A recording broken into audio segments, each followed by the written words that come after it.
In today's tutorial, I'm going to show you how to change a bird's location. The first thing that you do is click on the bird that you are moving. For example, let's look at the bird that we just received a call about. To change its location, you would just click on Basic, click Edit, and then change its first name from Call to Hospital.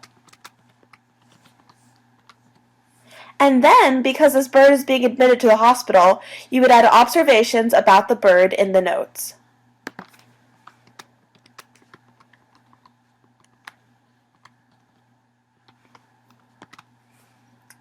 And after that, you would just click Save.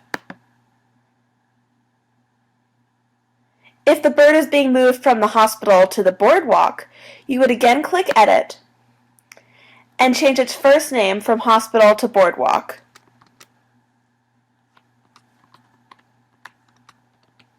And just click Save.